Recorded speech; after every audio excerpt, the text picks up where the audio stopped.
جی السلام علیکم دوستو، سوچئے ایک ایسی لائف لائن جو صرف رسی نہیں بلکہ ایک امید کا کارواں ہے، خطرناک سمندری راستوں سے گزرتا ہوا، بلاکیٹس کو پار کرتا ہوا، دنیا کے سب سے اندھیرے کونے میں ایک روشنی کی کرن پہنچانے کے لیے۔ آج ہم بات کر رہے ہیں گلوبل فلوٹیلا کی۔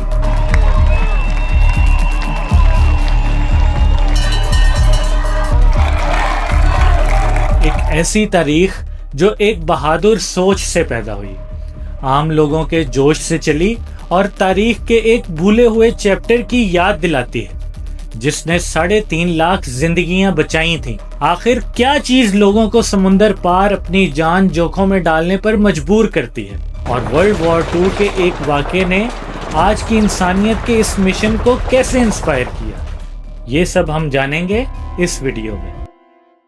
آج جب ہم یہ بات کر رہے ہیں، درجنوں کشتیاں دنیا کے مختلف ملکوں سے سینکڑوں بہادر لوگوں کو لیے ہوئے تاریخ کی سب سے لمبی ناکہ بندیوں میں سے ایک کو توڑنے کی کوشش کر رہی ہیں، غزہ کی ناکہ بندی۔ 50 سے زیادہ کشتیاں جن پر 500 سے زیادہ لوگ سوار تھے، سیاسی لیڈرز، ایکٹیوسٹ، یہاں تک کہ ہالی ووڈ کے ایکٹرز بھی، سب کا ایک ہی مقصد تھا، ضرورت مند لوگوں تک مدد اور سولیڈیرٹی کا پیغام پہنچانا۔ لیکن ان کا سفر آسان نہیں، منزل تک پہنچنے سے پہلے ہی ان کی کشتیوں پر حملے کیے جاتے ہیں، اور جیسے ہی وہ قریب آتے ہیں، اسرائیلی فوجی انہیں راستہ بدلنے پر مجبور کر دیتے ہیں، انہیں گرفتار کر لیتے ہیں، جس میں سینیٹر مشتاق احمد اور گریٹا تھنبرگ جیسے بڑے نام شامل ہیں۔ یہ صرف ایک خبر نہیں، یہ ایک سلسلہ ہے، اور اس نے پوری دنیا میں پروٹیسٹ شروع کر دیے۔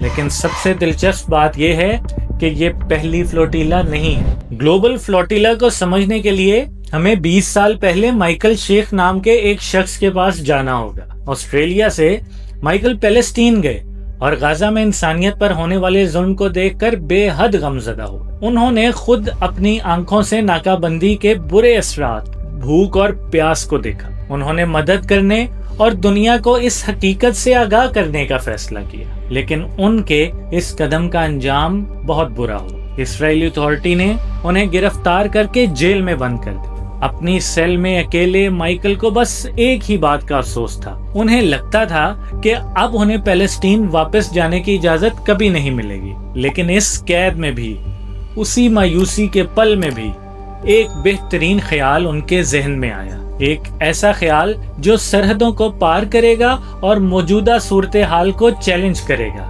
Global flotilla. Gaza-bound aid flotilla. A humanitarian flotilla heading for Gaza. But now an aid flotilla bound. Flotilla ایک اسپینش لفظ ہے جس کا مطلب ہے چھوٹی کشتیوں کا گروپ۔ مائیکل کا سوچنا آسان تھا لیکن بہادرانہ بھی۔ اگر میں اکیلا نہیں جا سکتا تو کیا ہوگا اگر ہم ساتھ چلیں؟ اگر پوری دنیا ایک امید کے فلیٹ میں اکٹھی ہو جائے تو ہمیں کوئی انسان نہیں روک پائے گا، اور اگر وہ روکنے کی کوشش کریں گے تو دنیا ان کا ظلم دیکھ لے گی۔ لیکن یہ عجیب خیال ان کے ذہن میں کہاں سے آیا؟ یہ بالکل نیا نہیں تھا۔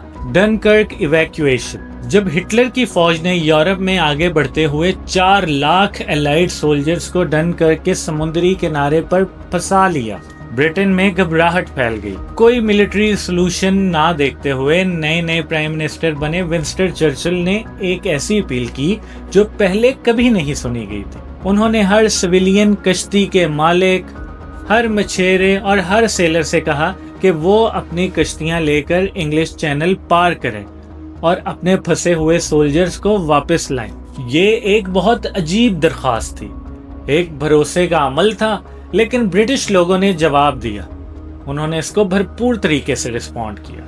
بنا کسی ہتھیار یا ٹریننگ کے وہ جنگ کے میدان میں چلے گئے اور 3.5 لاکھ سے زیادہ سولجرز کو واپس لے آئے۔ ایک سچا کرشمہ۔ یہ پہلی فلوٹیلا تھی، انسانی ہمدردی کا ثبوت مشکل حالات کے خلاف، اور یہ مائیکل شیخ کا بلو پرنٹ بن گیا۔ جیل سے رہا ہونے کے بعد مائیکل شیخ نے وقت ضائع نہیں کیا۔ انہوں نے دنیا بھر سے پیسہ جمع کرنا شروع کر دیا، اپنے خواب کو حقیقت میں بدل دیا۔